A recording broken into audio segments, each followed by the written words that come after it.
Welcome back to the Anástasis Center channel. I'm Mako Nagasawa. I'm the director of the center, and with me is again Dr. Vince Bantu. Thank you again, Dr. Vince, for joining me. Vince, I've got well, the book you authored and then a book you edited, and I still have to read this one. But man, this has been amazing.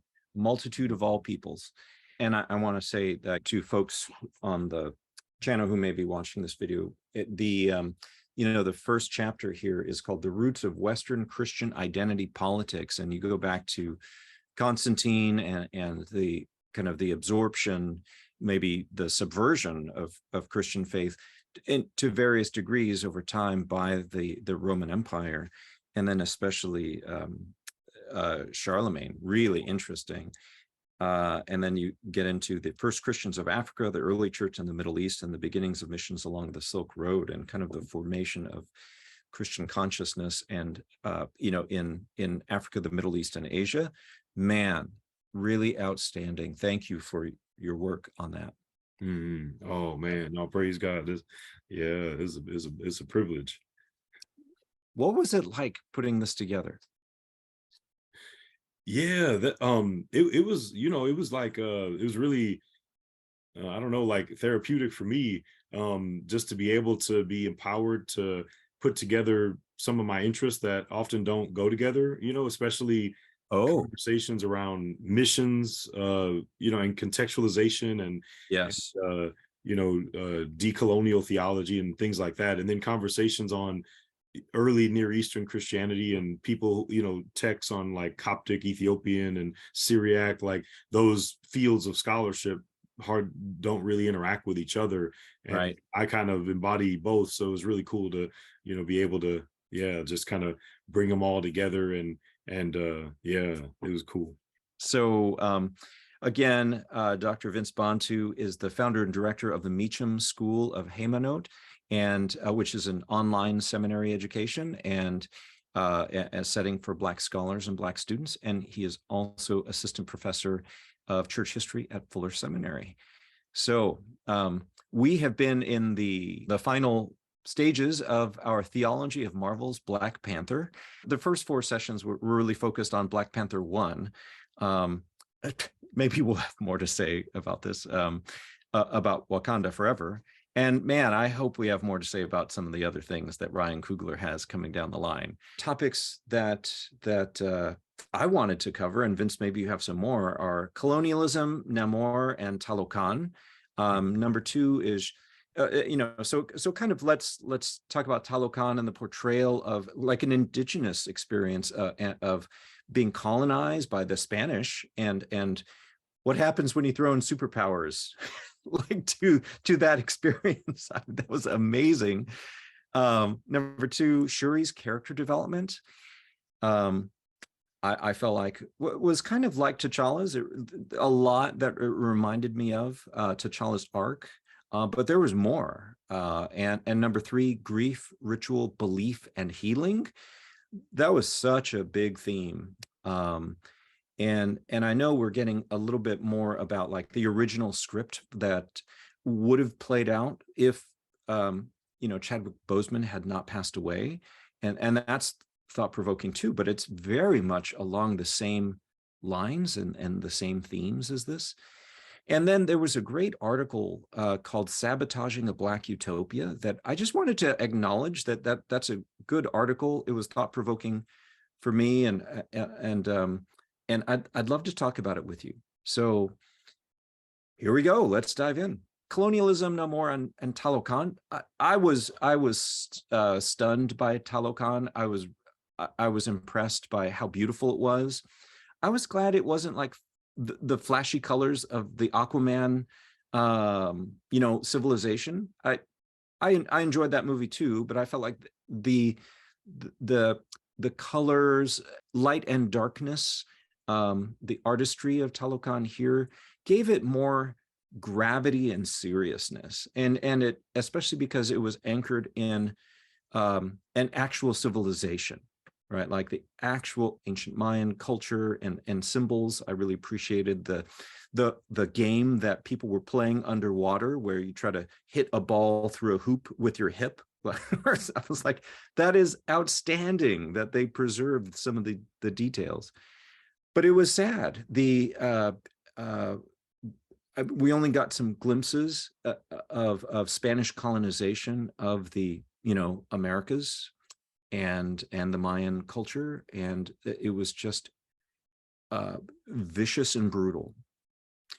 So and fast forwarding to present day politics and questions about are Black and brown people always on the same side? And in some cases they do feel pitted against one another, and we could acknowledge that. What else comes to mind, Vince, when you thought about Wakanda Forever and kind of the backdrop of that, now this new civilization that we're being introduced to? How did you feel about it? Yeah, I agree with everything you said, and I hadn't thought about the distinction you made, but it is true that there's when I think back to Aquaman, it's just such a bright aesthetic, and I guess it was a different vibe and a different movie that different purpose to that. And I mean, since Right. Namor is sort of like this, like, I guess in comic lore you would call someone like him an anti-hero, like somebody who is kind of like, for people who know comics, like sort of like Loki in the Thor stories, that is a villain, Yes. but sometimes they're understandable and they even fight on the side of the good guy, or like Magneto in the X-Men world. And Right. I don't know that much about Namor. Just from a comic standpoint, it's really exciting to see him on the big screen now, because it's my understanding that he's one of the oldest Marvel characters in all of Marvel. Right. He precedes like Iron Man, or Black Panther, or so many other comic. He goes way back to like Captain America, like the beginnings of Marvel. But he certainly doesn't have this Mayan background and in the comics, and so I really think it's cool that Ryan Coogler added that, or took that direction, but like you said, actually rooted it in and connected the story of Namor in a way that feels true to his character, that he's an anti-hero. My understanding, again, is that he's an anti-hero in the comics, one who maybe unlike Aquaman, he in the Marvel universe, he is so defensive of the water world and the way that the surface world encroaches upon it, that he's willing to take life, or he's willing to do things that heroes would find morally questionable. And again, like you would relate it to Magneto, who's someone that's like, he does bad things, but you can understand where he's coming from. Or like Killmonger, right, who in Black Panther 1, like an understandable bad guy who is, their actions are rooted in protecting their people. And so and in the comics, it's the water people that are being protected against the surface people. And so that connects and bridges really well into the actual story, like you said, in history of the colonization and genocide of indigenous peoples, specifically Mayan peoples, Right. in Central and Central America and the Caribbean. And so I just thought that was really, I got to say one thing as we're talking about this conversation about Wakanda Forever, is that I got to be honest coming in, and I'll probably hit this a few different points, but I'm not a huge fan of Wakanda Forever. I've only seen it twice, and I might need to look at it again, or maybe 2 or 3 times or something like that. Yeah. But I wasn't really into this movie, and I really wanted to be with all my might, and and I like worried I'm gonna lose my black card for not being all that into it. But I got to be honest too, that and this is one of the things that it just left me wanting so much more. I felt like Talokan itself, Namor's character development, his background, but also, as you brought up, I mean, the symbolism of, we've all now been familiar with not only the Black Panther movie, but also the appearance of several characters in other Avengers movies. We've all, the world is familiar now with Wakanda and all of that symbolizes. So then for Ryan Coogler to add a connection to indigenous people groups and the colonization they've dealt with, and comparing the oppression that has happened between people of African descent, people of indigenous descent, and especially looking at Mayan, because in the US, that's going to clearly connote ideas of African Americans on the one hand, and specifically the largest minority group in the US, Mexican American people. And and there's just so much, especially if you live in places like California or Texas, there, you know, but really anywhere in the US, that the two largest minority groups, you know, specifically speaking, are Mexican Americans and African Americans. And so, and there are so many ways in which the stories are similar and have similar roots of problems and imperialism. And yet at the same time, like you said, there's I mean, when you see in the movie, you see Shuri and Namor fighting each other. It just, you cannot see that. And you see all the people from Talokan and all the Wakandans fighting each other. I'm sorry, but for me at least, I cannot help but see that through the lens of Black and Mexican American clashing that happens in the streets of Los Angeles or Houston or other places where these two minority groups occupy same space. And despite the fact that there is this shared story of colonialism, and there should be, like we saw, and so the, you know, I guess one thing I can say, and I don't want to jump too much to the end, but when you see these instances of this kind of resolution where there's a literally them standing next to each other on the ship at the end of the movie, it just, like, that was very emotional, especially when I, this whole time in the movie, was seeing this kingdom, this new kingdom that's being introduced to the Black Panther universe through that lens. And so I just felt like it's just such a potent symbol, and that's multi-layered for so many reasons. And I just felt like, oh, there was so much potential with that I feel like just was not, it just wasn't realized fully. I wish there would have been so much more time. I think there was, my biggest critique of the movie is I just feel like, we can get into it more, but I feel like there was a lot of time put into things that I was just not invested in, and I just felt like really detracted from the story, and felt like easily at least 30 minutes of content that appeared could have been cut, in my opinion. And I think that should have been given to Namor, and to developing and exploring Talokan even more in more depth. And then also the intersection, and then the ideological clashing, just really going in more deep with that, I think would have been good. But, you know, again, it's, you know, I think it's just, again, just such a great symbol, and with just so much potential to it. There's so much that I agree with. So I look forward to these points, because and talking about them with you. It is delicate because of incidents in U.S. history. But as far as the movie goes, let's touch on this. I didn't quite understand Namor's motivation. And so, you know, here he was, the isolationist, for a long time, right? Like centuries. I mean, this guy's been alive since, I guess, the 1500s. But then he wants to shift dramatically to the imperialist response. And I know in Black Panther 1, we talked about the three options kind of on the table for Wakanda: the isolationist, the exemplified by King T'Challa; the imperialist, exemplified by Killmonger; and then the involvement model, exemplified especially by Nakia. I didn't quite understand Namor's motivation. I mean, I feel like, okay, maybe there's something more that is going to be revealed in a future movie, in which case I'm waiting for that. But it wasn't totally clear to me why he wants to openly fight the entire surface world. Like, what just happened with Thanos? Like, I mean, how did he experience it? We're talking about in-universe things. Surely some of the Talokanese people were blipped. He probably should have been interested that they came back, and who does he owe that to, right? Like, so some discernment on his part might have been interesting, and a little more interesting. And then he seems awfully protected too, like down there in the ocean. Like, when he described all the things that would happen when people go down to the ocean, like the weight of the water would crush you, and then you know, break every bone in your body. I'm like, oh yeah, I mean, I was a swimmer, and when I was young, and so you just respect the water. And so I didn't totally understand that, and I didn't totally understand why he wants to fight Wakanda first. Like, what? Just put it out there, right? Like, hey, we could be allies. Why don't you handle this the scientist Riri Williams and her vibranium discovering, detecting machine. I felt like,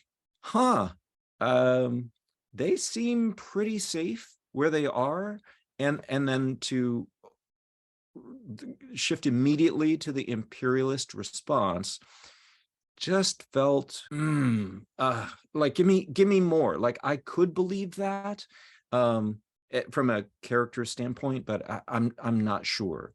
And especially because Namor said that his ancestors had this saying, only the most broken people make the best leaders. Like I resonate with that.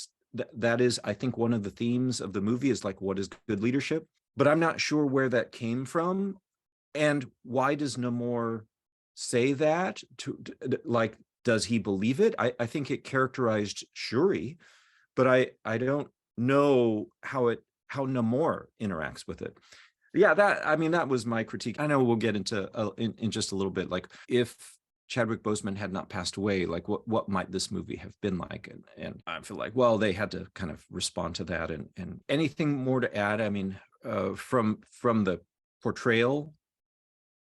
Yeah, no, I think, and I know we'll get into some other stuff, but no, I agree with everything you're saying. And yeah, I think that if, again, like, well, I'll just preview now real quick, and I'm sure we'll get more into it. But my other big critique, and I know this is going to make a lot of people mad, and because this was like the biggest debate in the in the world, at least when the movie was still in pre-production, but I'm on the side of the debate that I think they should have just recast the character of T'Challa. And I think that but I know that that's a big debate. There's a lot of people who are on both sides of that. I'm on, and there, a lot of people said recast him. Other people were saying no, that's disrespectful, and just like, and so that's the direction they went. Just not have that character present. And then nobody knew when the movie starts, he's dying, right? And so like nobody knew that, oh, not only is he not his character not in it, but they're actually going to say that he's dead. And we can get into the grief aspects, but all that to say, I'm that's my other big critique is I think the movie would have worked better if they would have just recast the character of T'Challa, and then be able to really just hone in on this new T'Challa and his new ideology, his new approach to engaging with the world, and how that clashes with Namor. And then you could really tease out and really better develop, like you're saying, the motivations of Namor, and like why he goes from this perspective to another. And it would I just think it would have made the not just the the characters, but their worlds, their kingdoms, and the interaction of it much more rich. So yeah, I agree that his motivation and really, I think just that the world, like I couldn't tell you the name of one character from Talokan like except Namor, like I mean, there was the one woman who got killed when Nakia came to rescue Shuri, and I don't know anything about any of them. And you're introducing this whole new world, and it connects to a very long-standing Marvel property. And so again, there's some things that I think could have been left out so that we could really spend more time exploring Talokan. Oh, fascinating. All right. Well, let's get further in.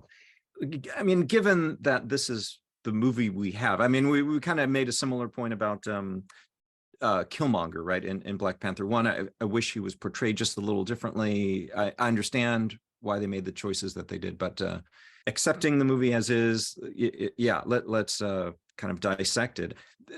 So, I think there's something about, and this is where I think it gets somewhat theological and spiritual.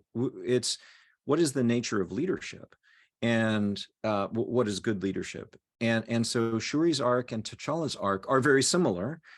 They both lose a lot, right? And it's like T'Challa lost his father, had to wrestle with his desire for vengeance.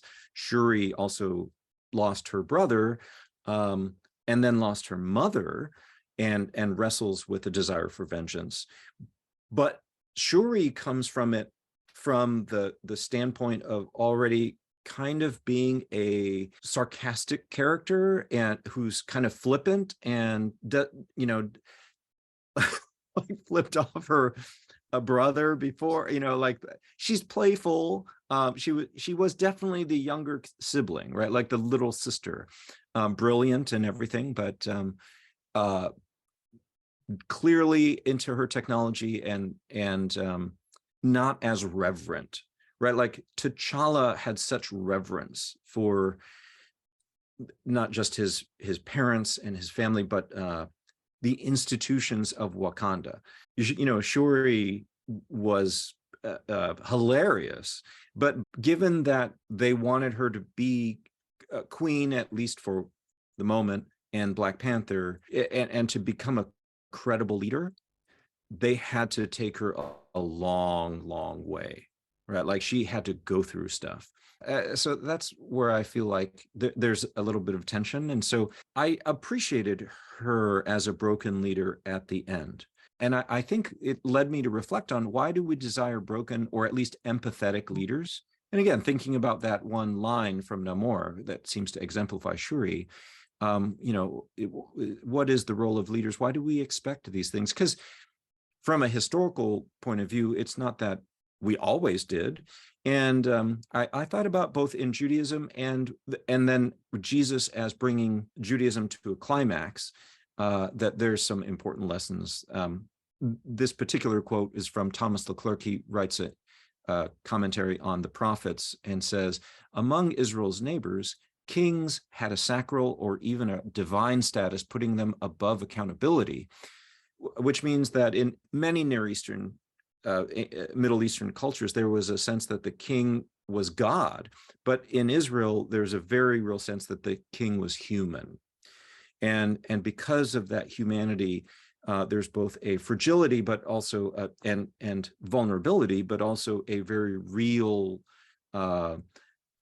sense of connection. Like, well, this person is a human who we really are rooting for him to represent us well, to understand us, and to even represent us before God. Like, he's going to pray and he's going to represent what we want to pray before God. There's that. There's another article that I was thinking of also, which talked about, it was a Jewish historian, ancient historian, who argued that the king, priest, prophet motif of or experience of Israel in the Hebrew scriptures reflects a separation of powers, kind of what we would call the executive, legislative, and maybe judicial, or even the media, right? There's a separation of powers, which again leads to a sense that, look, these people they're real people, and they're trying to work together.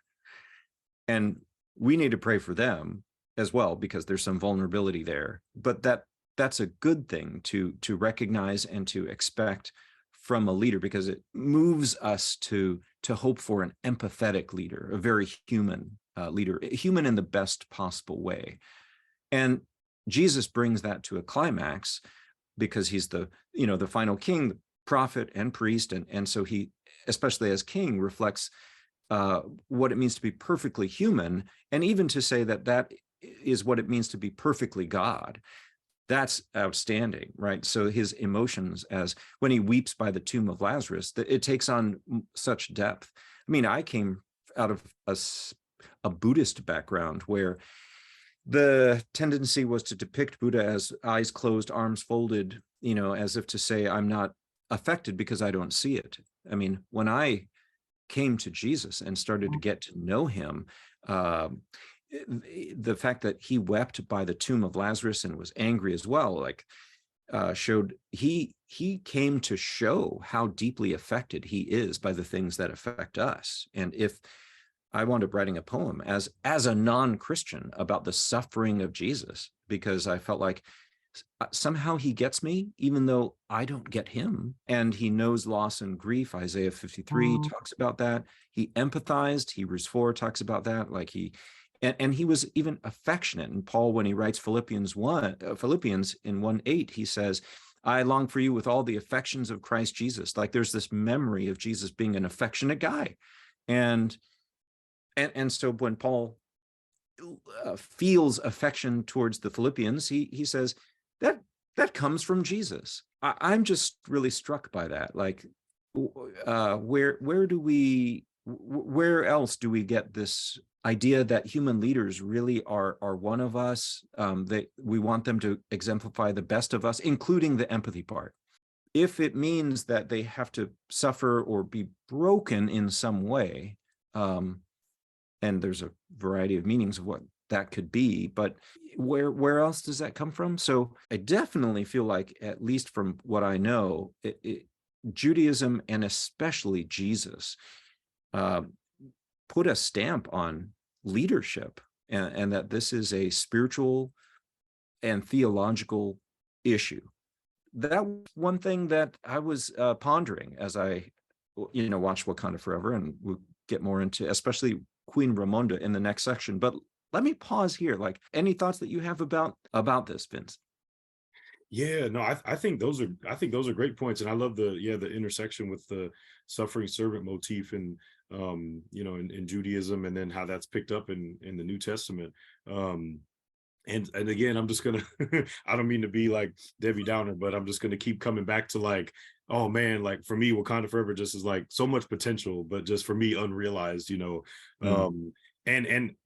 And I do think that there's a lot of challenges. I mean, of course, with Chadwick Boseman passing, but and that pose, and I think it's like, it's weird. I could almost see what Ryan Coogler was trying to do, and I respect it, and it makes sense in so many ways, because you lost your main character, and if you feel that you shouldn't recast the character of T'Challa, then it makes sense to have Shuri be the leader, even just that being in and of itself, which is, but that's questionable, right?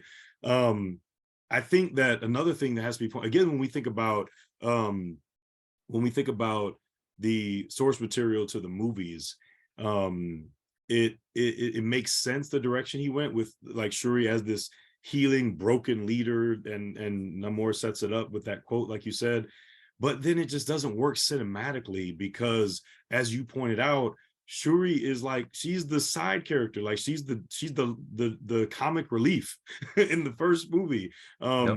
Even in the Avenger movies, she's not a serious character, and I see them trying to take her in that direction. And again, I even want to give a shout out to how much this movie, again, with my limited understanding, because I don't read the comics like that, but just my limited understanding, like, this did really actually have a lot of resonance with the comics. And one thing I give Marvel credit for is making movies in a way that harkens to the comics and is very much guided by the comics, so that the comic nerds will feel that the movies are being faithful, but yet they don't do it they do it in a different way, so it's not a repeat, so you know what's coming. And there's a lot of overlap with this entire movie with the comics. I mean, Namor did in fact attack Wakanda, and did try to go to Wakanda first to get them to join with him, and fighting the human world. And in that case, Black Panther refused him, and so then he attacked, and this stuff really happened. And in fact, Shuri did become Black Panther. That is in the comics. And Yeah. she did for a time take on that mantle, and actually fought against Namor when T'Challa was away and Namor attacked. So there's a lot of resonance with the comics in this. And so I give my hat is off to them in that respect. But the difference is, though, is because in the comics, Shuri is a different person than what we see in this movie. Yeah. She does take on the Black Panther mantle for a while, but in the comics, Shuri is not just like, and I give him props too, because she is actually associated with technology in the comics as well, and that's how they really just kind of focused and honed in on that aspect. But they make her this funny, goofy person, number one, and they make her this really loving young sister who is just mourning her brother's loss and all of that. And that's not her character in the comics. In the comics, she's jealous of T'Challa, and she's jealous of the Black, and she tries to usurp. So there were, now the comic nerds understood that, because in the first movie, Zuri is asking everyone, does anyone want to challenge? And she raises her hand, but she's joking. She doesn't really want to challenge him. And Right. everybody's like at first shocked. But in the comics, she really does. Like, she tried to challenge their uncle, and then T'Challa ended up getting it first, but she was always jealous of him in the comics. And so that kind of a character in the comics would make sense, taking on the Black Panther mantle as a different kind of person who is power hungry and jealous, and not is also kind of an anti-hero in a way. And that would have been an interesting thing, but the Shuri we saw in the first movie could never have been that Shuri in this movie. So I see what they were trying to do of, in a way, having the same story happen where Shuri takes up the mantle in his absence. I mean, in the comics, he was gone fighting another battle, and then with the Fantastic Four, and then in this movie, he's dead. So there's resonance, but it's in a different way. And so I totally respect that, but for me, it just doesn't work. With the like, it doesn't work for me in terms of this particular character that Letitia Wright gave us, and then trying to take that character, which is a comic relief, a loving young sister, and then in this movie, and I know we'll get more into the talking about grief and all that, but she's grieving, and there's all these things, and also it's kind of a typology for how the world is grieving for his death as well. But I think that it would work better, actually, if she actually was more of the Shuri from the comics. If you're going to make her the lead role and now she's trying to struggle, I think it doesn't just work struggling with grief, but it also has to really channel more of the Shuri of the comics and struggle with rage. And they try to do that a little bit, especially at the end when the queen dies and now she's saying she wants to kill him. But by that time in the movie, it just felt rushed. You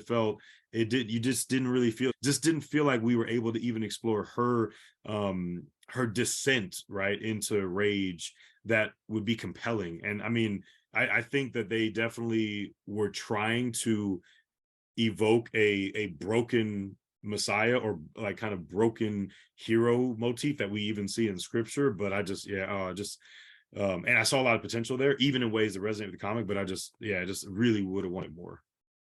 Yeah, there was one scene where someone asks Shuri, I think maybe it's Riri, asks Shuri, like, who taught you all the technology that you know? And she says, my brother. And that opened like this window of insight into Shuri that I guess they didn't have time to flesh out. Her response to T'Challa's death, I didn't understand exactly where all the rage came from. I mean, I have lost people close to me, and rage isn't the foremost emotion. I mean, I guess it feels like I can go there. I mean, I could believe that, but I need to be told just a little bit more of like, why was this person so weighty to Shuri, right? Like, why is she having this reaction? Did she feel like, was T'Challa called away on hero duty, and is that why he chose to neglect his own health and get treatment, right? Like, is that why? Like, that is credible, and I could understand if that happened, but it was never said that way. So the themes of grieving through ritual, and the importance of belief in healing was really interesting to me. And there was this idea of the ritual of 8, where the original script was going to be like T'Challa grieving 5 years of missing his sons growing up, because T'Challa was blipped by Thanos' snap. In the meantime, like, he has the son with Nakia, but he's been absent for all of that time. And the ritual of 8 was when Prince T'Challa is 8 years old, he gets to go out on this expedition or adventure with just a time with his dad, and ask any question he wants, and questions he wants. And King T'Challa would have had to answer honestly, and all the so there. That's a really interesting backdrop, and it points to, again, kind of a desire to explore ritual and the meaning of ritual in our lives. And what we did get is the rituals of grieving. So there's the big communal, funeral, which very much felt like a New Orleans jazz funeral, which was impressive. I mean, those are complex. I've seen that. And I think there's great power to it. There's also the private rituals of grieving, where, after 1 year, Ramonda and Shuri go out they're by the water, and by the fire at night, and they were going to burn their mourning clothes to say that, okay, the period of mourning is over, and we are not forgetting, but we are looking to experience those who have died in a different way.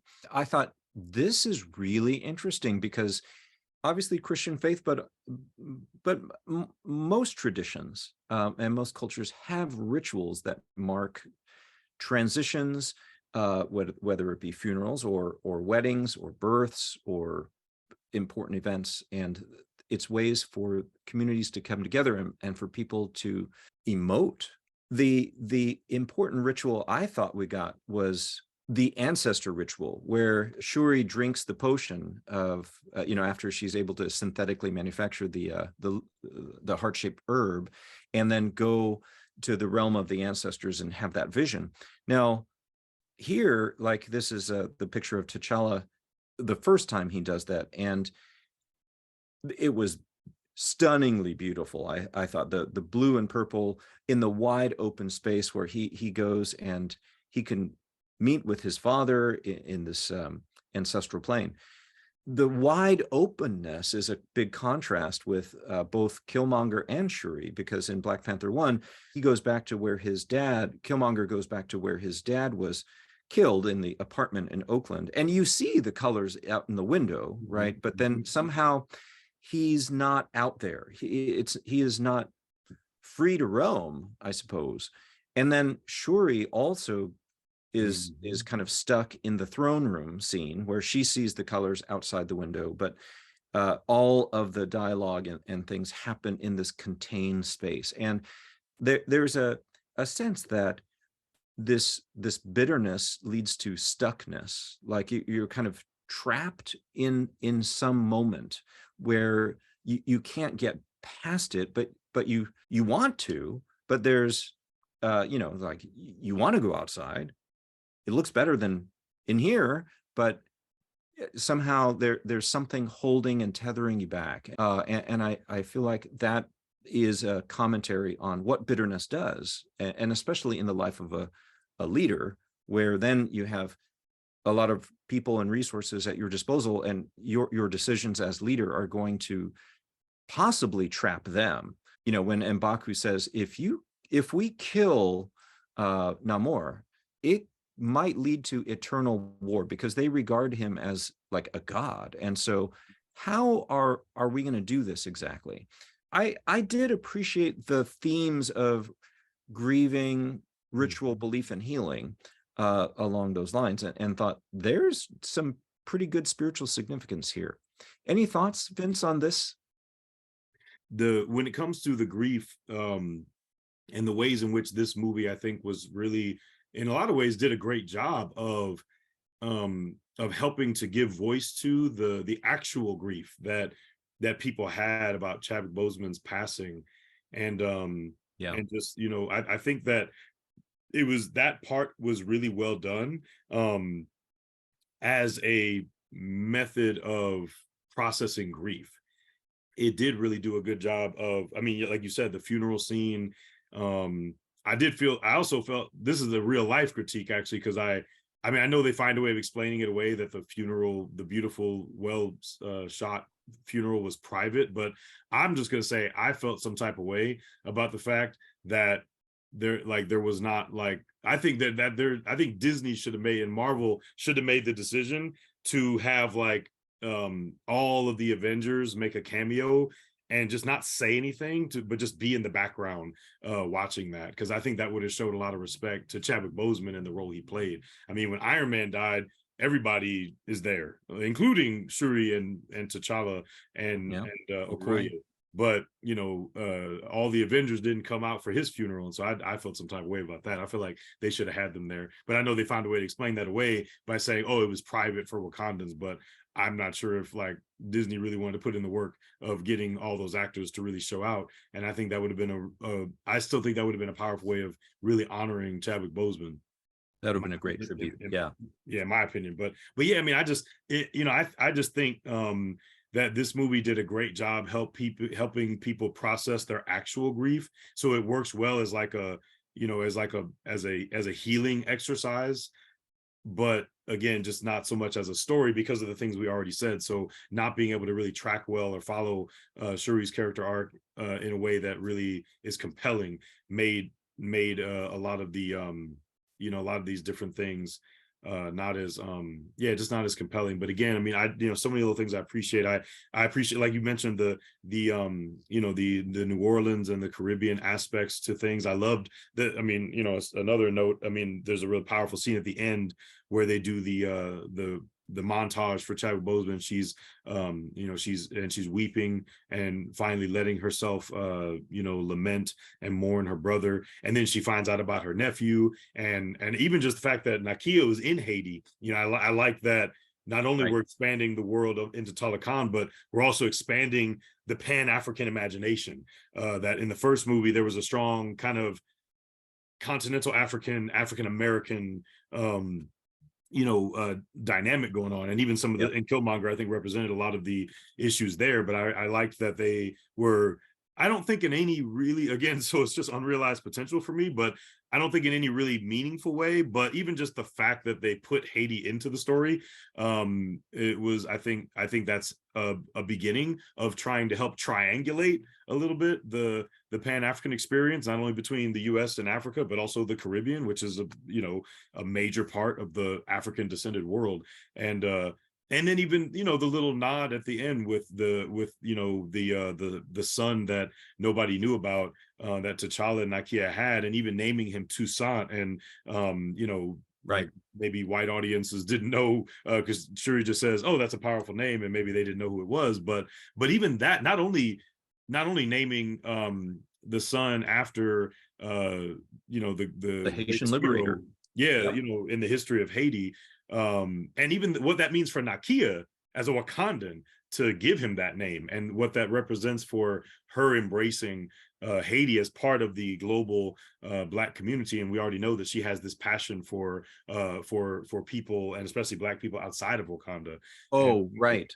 I was so I'm just more and more in awe with Nakia's character, because she goes to Haiti, which is the first Black republic in the Western Hemisphere, and yet the target of so much oppression, discrimination, and just other tragedies like the earthquakes.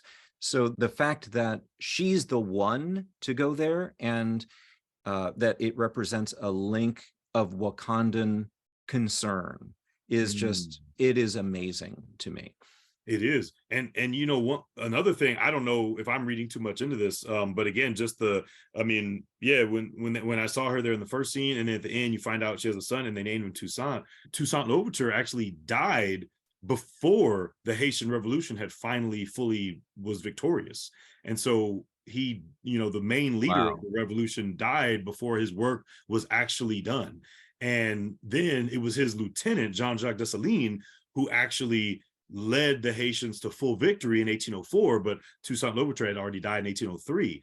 And so I just wonder if there was like this sense of connection of like, his, not, I mean, they weren't father son, but there's like this idea of these two very prominent Haitian leaders that led this country to, to victory. And I mean, it shocked the world. It made slave owners in this country crack down a lot more, because they didn't want to see that happen here. And it just shocked the entire world. And it has a very Black Panther Wakanda connect. I mean, you have to include Haiti in a story about Wakanda, because it literally refuted the white world's ideas about Black inferiority and inability to self-govern and to successfully win independence like that.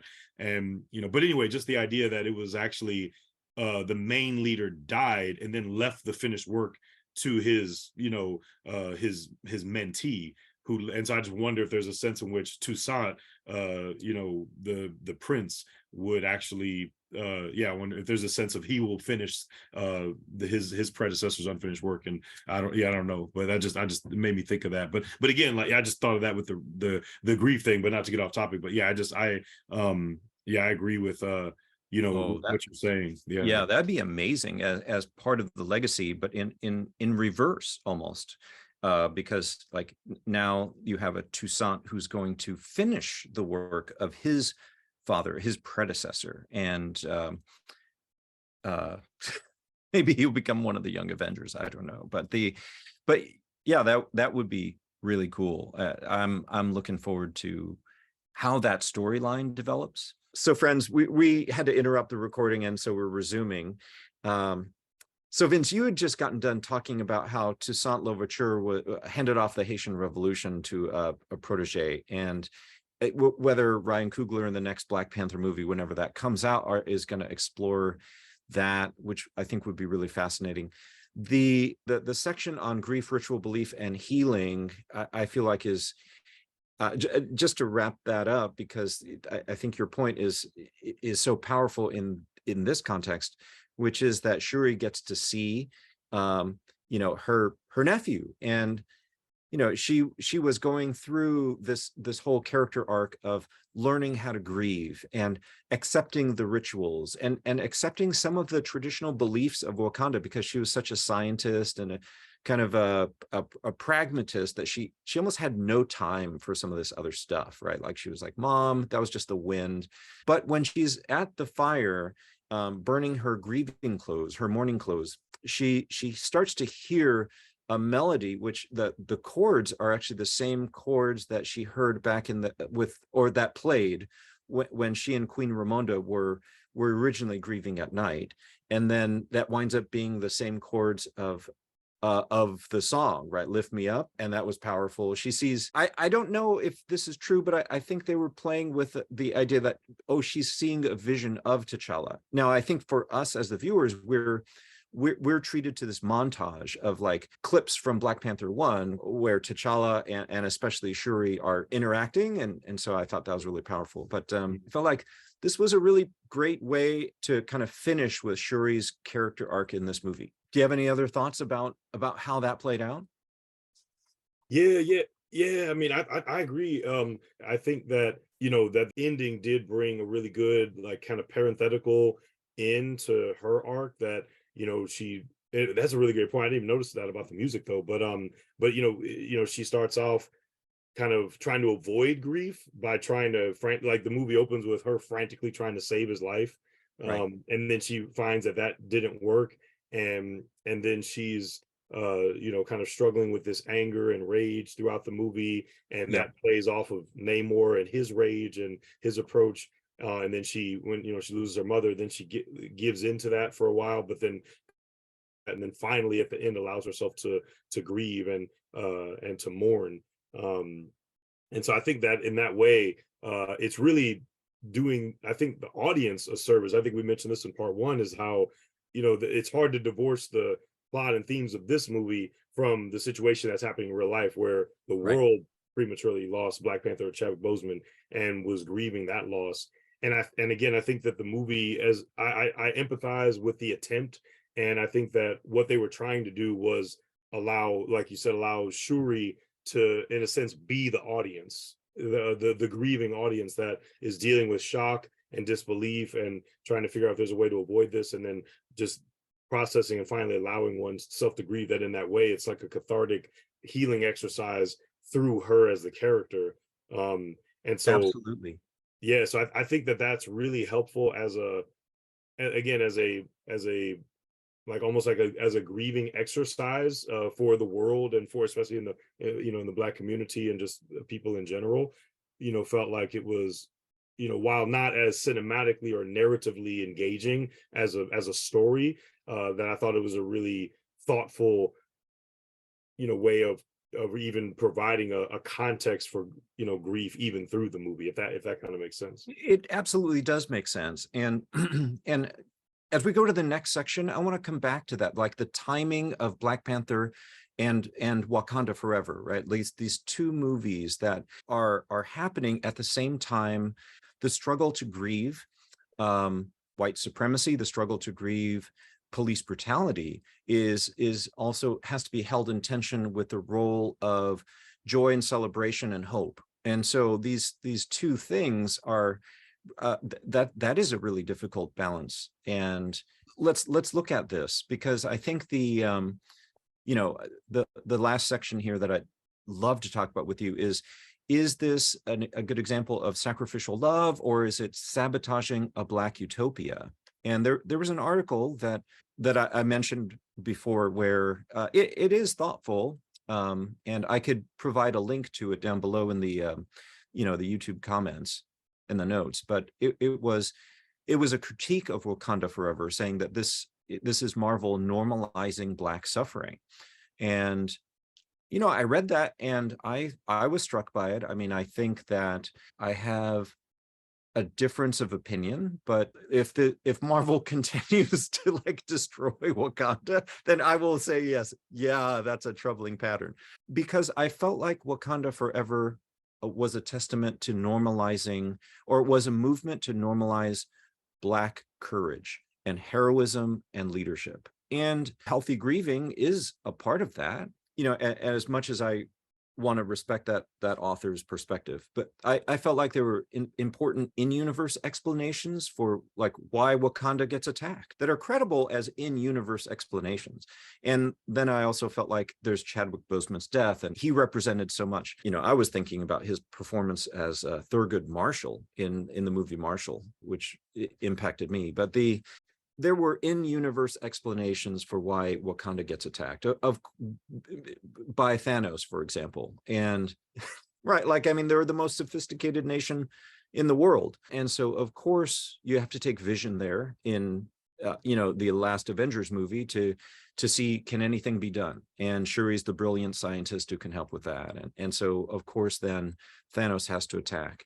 And even the tension between Talokan and Wakanda has to be explored, at least to some degree. I felt like there's okay in-universe explanations for why then Wakanda gets attacked. And it seems like Val, the character Val, is now the head of the CIA, and she's like drooling to get her hands on more vibranium. So something else is coming. It makes sense as a story. To your point of this is about grieving. I felt shepherded through, right? Even as a Christian, like this was somewhat of a pastoral exercise, and I could appreciate that. But even more, what really stood out to me was Queen Ramonda as the moral center of the film, and I felt like Angela Bassett did an amazing job portraying this character who's dealing with incredible loss and steps up again to give her life. She starts off, we see her leading at the UN after T'Challa's death. And to your earlier point, when we talked about the United Nations being this organization that is built on colonial power, well, here she is kind of bucking the trend. I mean, or at least challenging it and saying, I know what you say, in your secret halls, like Wakanda has lost its protector. Like she knows that she probably has like spy bug material like in these governments, right? And I just felt like, and she's spot on, because the Wakandan Outreach Center got attacked by the French. I think they were French soldiers. Number two, she cared for herself by grieving via the ritual, right? She says somewhere in that early dialogue with Shuri, like, I took care to do the ritual because this was my process. She challenged the UN on hypocrisy. But also in the next scene, she challenged the other Wakandan elders for supporting Killmonger. Like, that was so powerful. When she says, like, haven't I given everything? She was responding to one of the, I think the border tribe elders, like the elder who said, like, well, hasn't Okoye given like all, she sacrificed so much. She stood up to her husband. And her response was, haven't I given everything? Which I was just riveted. And she was fair. Like, she explained her past support for Okoye, the difficult position that she was in, because Okoye supported Killmonger. Okoye supported the institution of the kingship, right? Despite the fact that she didn't like Killmonger. But then when Queen Ramonda fired Okoye from being the general and the leader of the Dora Milaje, I felt like this is completely believable. And it is coherent, right? Like, and it shows that characters who are both good and have integrity can butt heads despite being committed to the same principles. And that was really moving for me. And then when she's attacked by Namor, she sacrifices herself for Riri Williams. We learned that she blessed Nakia to be in Haiti, and then she passed the mantle of her character to Shuri. So where I was deeply sympathetic to this movie, or even sympathetic to Shuri, it was because of Queen Ramonda and the sacrifice that this mother gave as a leader in order to pass her mantle down to Shuri. Let me go on and just briefly touch on Okoye, and we'll circle back here. Another leader that I really appreciated was Okoye, because she was a loyalist who kind of suddenly found herself to be a loyal renegade, and it frees her to do these interesting things. But number one, she's still loyal to Wakanda and its institutions. She was actually loyal to Shuri, like when they met in Haiti, and Okoye says, no, I am your friend, right? And well, I think there was a scene that was cut, and it showed Okoye walking with her tribal elder, and the elder saying, you should challenge for the throne, like you could become the queen. And it's fascinating because Okoye basically says no. At the end, she becomes the liberator of Everett Ross. And her joke, are you a colonizer in change? Is this what I see here? I felt like was hilarious.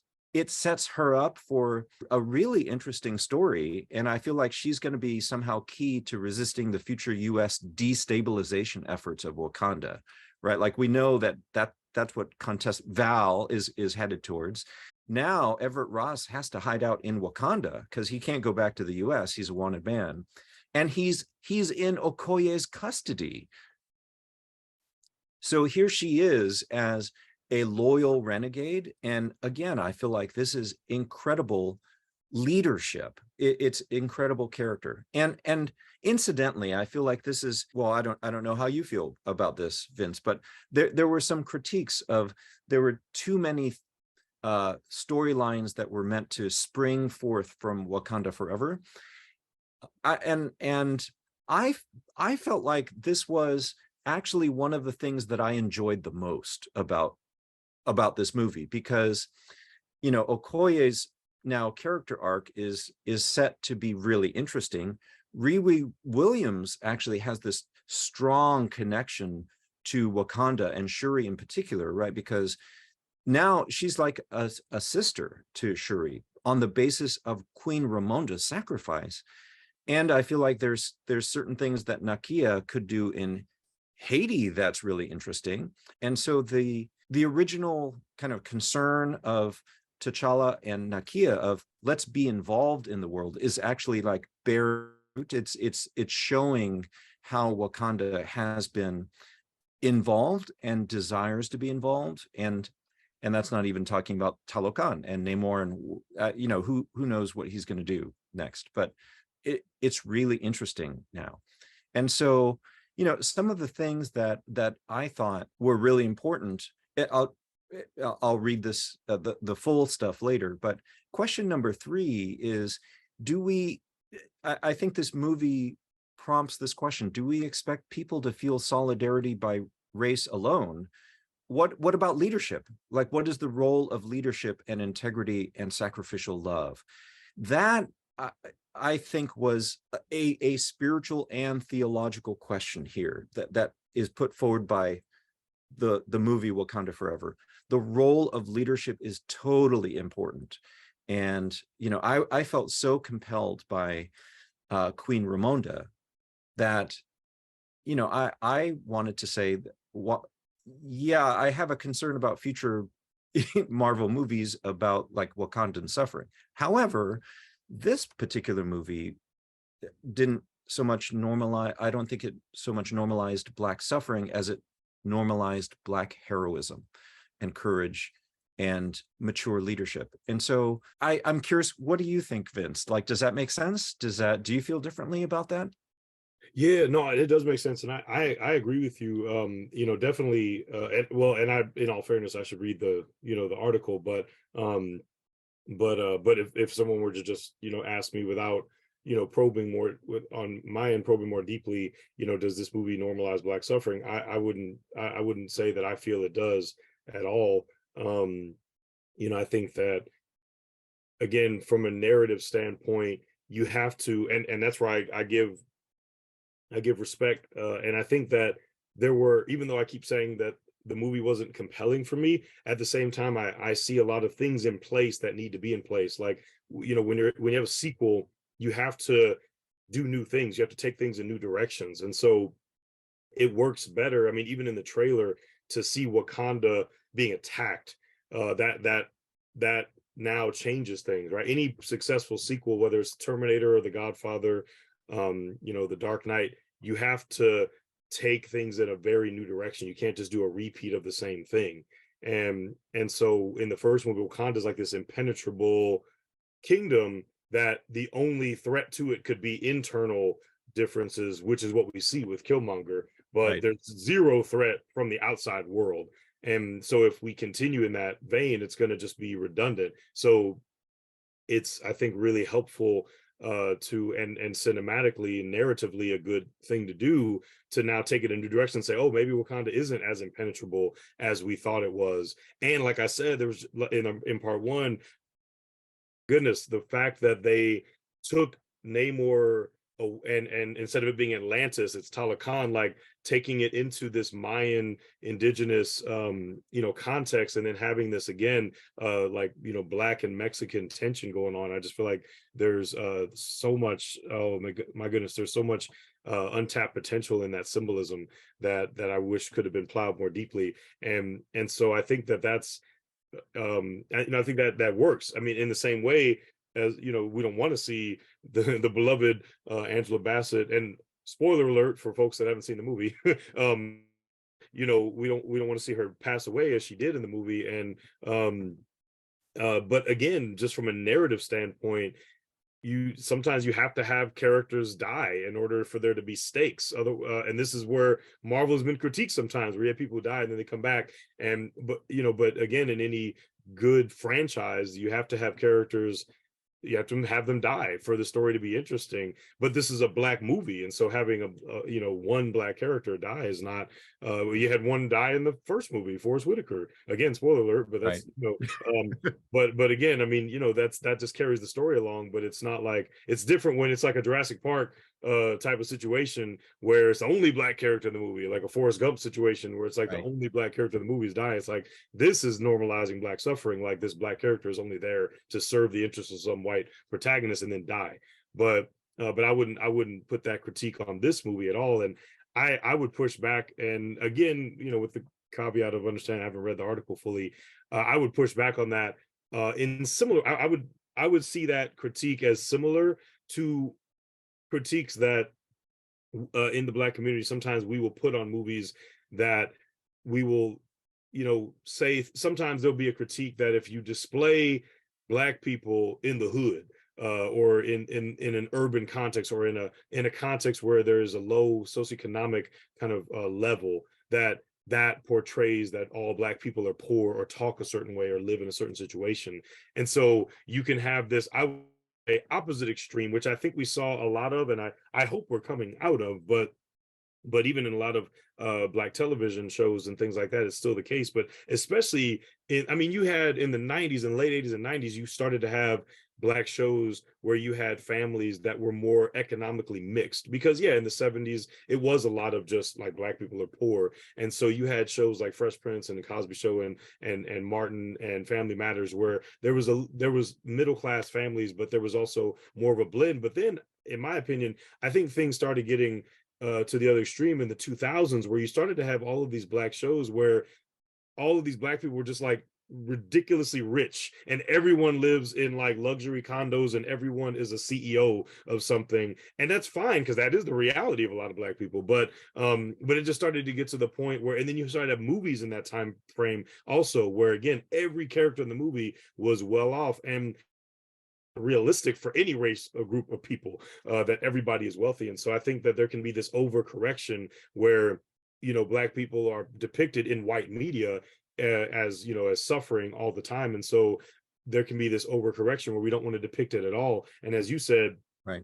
having characters die or having Wakanda be attacked. I mean, Wakanda's not gone; it got attacked, but that also happened in the comics, and again, it carries the story along. But Wakanda's still thriving, and it's still they won the battle. They defeated the people who attacked them, and Wakanda's thriving. And yes, one character died, but still, this predominantly Black cast, most of them lived, and so I don't think that that's I think I think that in the same way that, just to connect that story, to connect that other example, in the same way that I don't think it normalizes Black suffering to illustrate in movies or shows that some Black people live in impoverished communities and that is their reality, and to depict that on screen in a blended way that shows that that's not all Black people's reality, and that there is a socioeconomic and cultural variety in the Black community. I think in the same way that actually that's more engaging and compelling for me, honestly, to show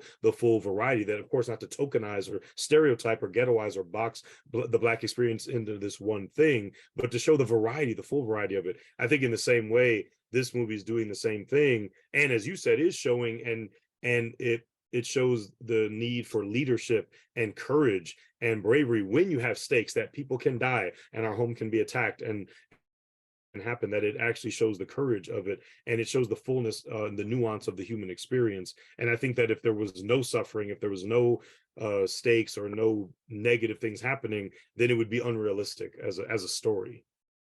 I agree, and I think that the twined themes of leadership and grieving become really important too, because it's the leader who invites, who I mean, nowadays we call it self-care. I mean, I'm not sure that Queen Ramonda herself would have called it that, but I think it's no, that I mean, grieving is a part of life, because there are losses that we encounter that are just really hard, and then the role of the whole community coming along and being called to grieve, I think at least at certain points is really important, because then we show the most respect to the people who have suffered the most loss. And I think the Christian works that I have appreciated have recently had to do with lament. And our mutual friend Professor Sunchan Ra wrote a book on prophetic lament, and at our church, I know of many churches have used that also in the context of racial injustice and recognizing our need to grieve together, because when we have worship times where we're only singing about joy or closure, I mean, that has its place, and I often feel thankful that sometimes I feel stretched to feel joy or to reach for hope and closure with the Lord. But to not grieve and lament like the majority of the Psalms do is then becomes super isolating for people who are most deeply grieving. And I felt like Wakanda Forever was a great exploration of how leadership balances all these things, or tries to embrace all these things, because in any given community, at any given time, there's a need to both grieve and celebrate, and to draw back and to engage in rituals that help us remember, to help us appreciate where we've come from in order to walk forward. Mm-hmm, mm-hmm. I hope I can say this with the appropriate amount of personal investment and respect for history and those who have gone before us, right? And the communities that we're connected to and that we represent. But I think there was something about being Japanese American, and my parents came before 1965, which was a turning point in U.S. immigration policy, where there was a focus trying to get educated Asian Americans from China, Japan, Taiwan, and Korea into the U.S. in order to help the U.S. win the space race against the Soviets or win the Cold War against the Soviets, right? But prior to 1965, there was not that. And Asian immigrants tended to struggle a lot more than post 1965 Asian immigrants. And so one of the most powerful things that my dad said to me was to always remember the Black community and appreciate the Black community, because so much of what we have been able to enjoy of the United States has been the result of the suffering of the African American community and its struggles for civil rights and human rights. And so that is deeply personal to me and my family. And it's hard not for me to not hear at least some echoes of that in Wakanda Forever, and to say this is why leadership matters, right? And this is especially why Black leadership has mattered, obviously in this fictional story, but in reality, in our real history. And so much of that, ties back to the Christian story and civil rights leaders and others leaning on Jesus and calling for Jesus, for his kingdom, and working towards that. So yeah, I felt like this is all about leadership. Yeah, no, absolutely. So let me just read these questions, because I feel like, if someone is using these for group discussion or just personal reflection, I feel like these are some of the themes that we've talked about that have stood out to us. And again, as much as we can, critique the directorial decisions of not recasting T'Challa or something, I feel like there was something about the mantle passing that was eventually something we're going to have to deal with in the Marvel universe, right? Like someone else is going to have to take up the mantle of Black Panther some way or the other. How is that going to be a credible character? And so, working with the story we have, I feel like these are the questions that stand out. Number one, is ritual vital to grieving and healing? Number two, could Shuri, in this case, have become a mature leader while disregarding tradition, ritual, and ancestors? And because I think, in our discussion, I don't think she could have. How else could she have grown besides loss? So given that this is how the story played out, especially with Queen Ramonda's sacrifice, like how else could she have grown besides loss? Number three, do we expect people to feel solidarity by race alone? The tension between Talokan and Wakanda, reflecting other tensions in the real world about like minority groups and their experience. I don't think we can simply expect people. I mean, it may be a hope perhaps, but I don't think it's easy to feel solidarity by race alone, because that diminishes the role of leadership. Leaders help bring communities together. And so what is the role of leadership and integrity and sacrificial love? And finally, Jewish and Christian faiths developed the idea that human leaders should have both integrity and compassion. Was this just spontaneous? Like, where did this come from? Or was it related to the love and character of God as they understood, and how important it was for the human representatives of, that led these people to reflect something of the character and love of God?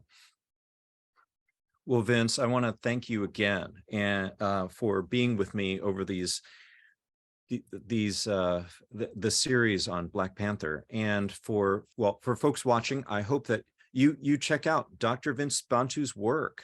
I have here two of his books. So this is the one he has authored. It's called A Multitude of All Peoples: Engaging Ancient Christianity's Global Identity.